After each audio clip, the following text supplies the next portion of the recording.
I don't know why you did it, though I do know that the fear of having the body discovered may transmogrify into relentless paranoia.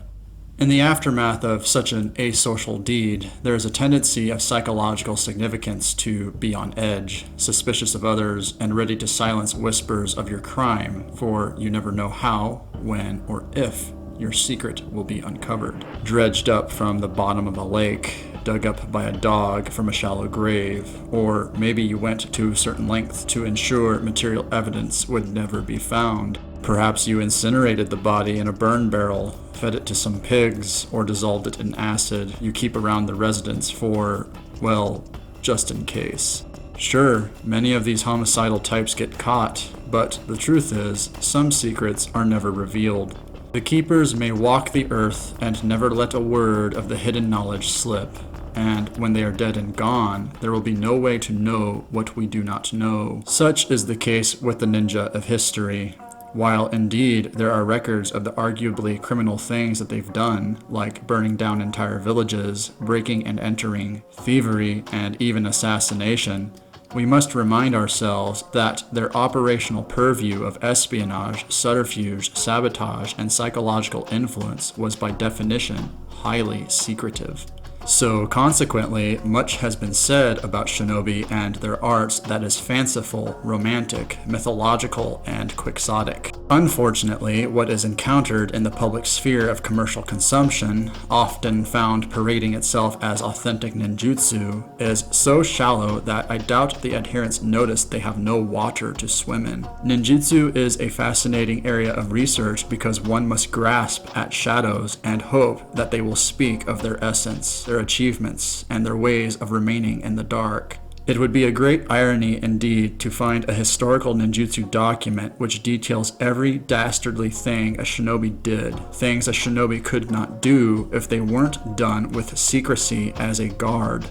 This is not to say that they did not leave a record of some of their traditions and techniques, for certainly they have, most notably the Bansen Shukai and the Shoninki. But just because you have the training manuals does not mean you know what the shinobi actually did in the dark. You don't know the details of whose compounds they infiltrated, who they cut down, who they manipulated, how their networks operated, their names, the dates of their operations, and who funded them. You can't know these things unless someone wrote it all down. This is quite important. What we know of the ninja, we only know because some of them chose to write a few things down here and there. But critically, we don't know and cannot know every detail about them, which leads to the corollary that our conceptualization of what a shinobi is will never be complete. Their mythos will always be expressed by half-truths. Try as we may to bring them into the light, their mystery will always remain intact. I mean, it's like intelligence organizations of today. We all know they have training manuals and we can get a fair grasp on what their operatives are trained to do and how they do it.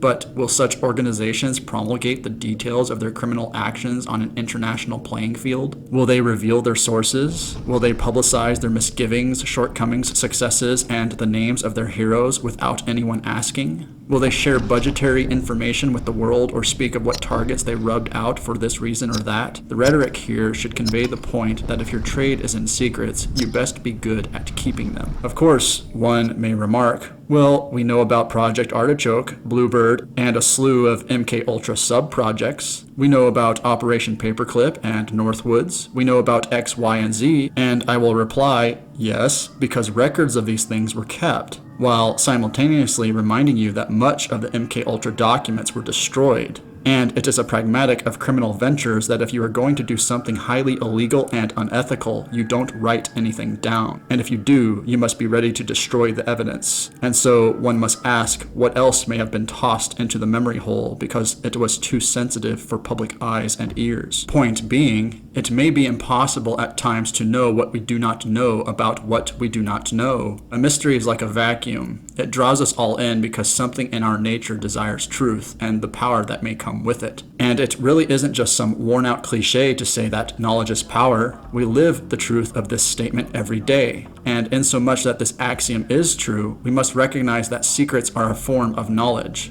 Knowledge that is deliberately occulted or hidden from the eyes and ears of others. Ergo, secrets are power. I think shinobi understood this. I think they were effective at what they did because we have researchers today thinking they have them all figured out despite the quandary respecting the essential principle of history that they are bound to encounter, which is this: if it isn't written down, it never happened. I'm pretty sure shinobi opted to avoid writing down the majority of their activities. That said, I think that ninjutsu students should acquire a copy of the documents that do exist, like the Shoninki, the Bonsen Shukai, the Yokan Kajo Demoko Kugi, and the Shinobi Hiden. These sources are important if we are to make any attempt at understanding the shinobi of history and the art of ninjutsu. And truth be told, this is what researchers are getting right.